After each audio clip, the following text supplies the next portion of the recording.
अच्छा, एक काम कर देखिएगा कि आप रोज अपनी दुकान पर जाते हो, रोज अपने व्यापार पर जाते हो, रोज अपने कार्य पर जाते हो, रोज अपना काम करने जाते हो, और रोज जब आप व्यापार के लिए जाएं, कोई अपना काम करने के लिए जाएं, ये ऊपर के बक्से बंद पड़े हैं, खड़े होकर सुनिए पहले उसको।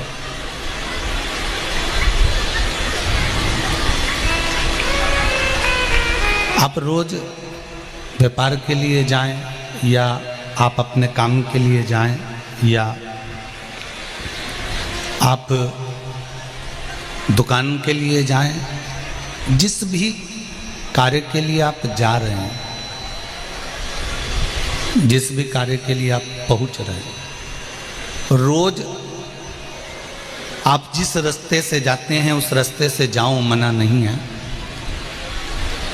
जब आपको लगे कि मेरी दुकान ठीक नहीं चल रही, मेरा यह कार्य सफल नहीं हो रहा, मेरा यह कार्य पूर्ण नहीं हो रहा, तब आप एक काम करो, मार्ग दूसरा बदल लो, और जिस मार्ग में शंकर जी का मंदिर पड़ता हो, जिस मार्ग में शिवालय पड़ता हो, शिव मंदिर पड़ता हो, भगवान शंकर का द्वार पड़ता हो, उस रास्ते से निकलकर जाना प्रारंभ कर दो। भगवान की केवल कृपा की दृष्टि पड़ना प्रारंभ हो जाएगी तो दुकान भी चलना प्रारंभ हो जाएगी। आप उसका मार्ग पकड़ लीजिए, आप उसका पथ पकड़ लीजिए, आप उस मार्ग पर चलना प्रारंभ कर दीजिए। जब आप भगवान के मार्ग की ओर चलना प्रारंभ कर देंगे, भगवान के पथ से जाना प्रारंभ कर देंगे, तो अपने आप आपका कार्य सफल होना प्रारंभ हो जाएगा।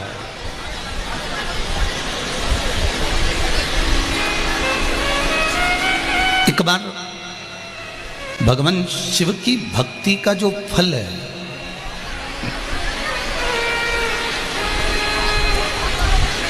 पहले भी कथा में कहा, ये जरूरी नहीं है कि आप शंकर भगवान पे एक लोटा पानी चढ़ाने रोज जाएंगे, और दबाव में जाना भी मत। कल कथा में कहा था कि कोई आपको डराए, कोई आपको धमकाए, कोई आपको चिल्लाए कि मंदिर जाओ, उससे नहीं जाना।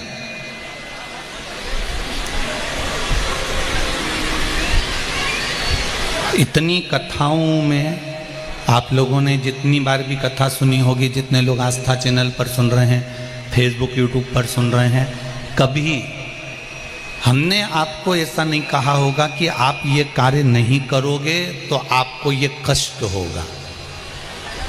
ये तो आपके दिल की बात है, ये तो आपके हृदय की बात है, ये आपकी चित्त वृत्ति की बात है,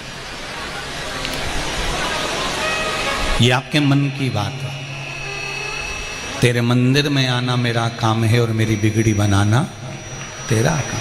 ये आपके ऊपर है कि आप भगवान के मंदिर जा रहे हैं, ये आपके ऊपर है कि आप भगवान को जल चढ़ा रहे हैं, ये आपके ऊपर है कि आप भगवान को एक बेलपत्र समर्पित कर रहे हैं, या आप भगवान को एक चावल का दाना चढ़ा रहे हैं। ये आपके ऊपर है, आपके ऊपर कोई दबाव नहीं होना चाहिए।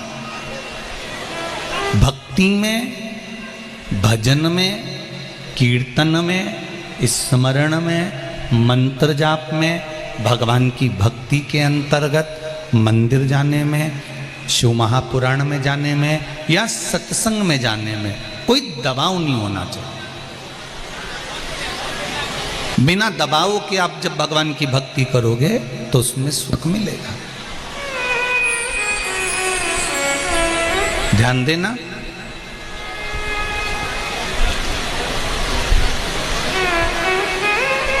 धन होगा, पैसा होगा, गले में सोने की चेन या मंगलसूत्र पड़ा होगा, तो चोर की नजर जरूर पड़ती है। आप सुंदर होंगे, बहुत सुंदर दिख रहे होंगे, तो लुच्चों की नजर जरूर पड़ती है। और यदि गले में सोने की चेन है, मंगलसूत्र है, धन है, तो चोर की दृष्टि पड़ गई। सुंदरता थी तो लुच्चों की दृष्टि पड़ गई, और अगर मुख में श्री शिवाय नमस्तुभ्यम है तो शिव की दृष्टि जरूर पड़ती है। ये निश्चित है। आपने पंचाक्षर मंत्र जपा नमः शिवाय, आपने षडाक्षर मंत्र जपा ओम नमः शिवाय, आपने द्वादशाक्षर मंत्र जपा ओम नमो भगवते वासुदेवाय, आपने 2 अक्षर का मंत्र जपा राम, आपने 2.5 अक्षर का मंत्र जपा कृष्ण, आपने श्री शिवाय नमस्तुभ्यम मंत्र को जपा। जो तुम्हारा मन पड़े उस मंत्र का स्मरण यदि तुमने करा है, उस मंत्र का जाप यदि तुमने करा है, तुम्हारा चित्त में जो मंत्र अच्छा लगे, तुम्हें जो अच्छा लगे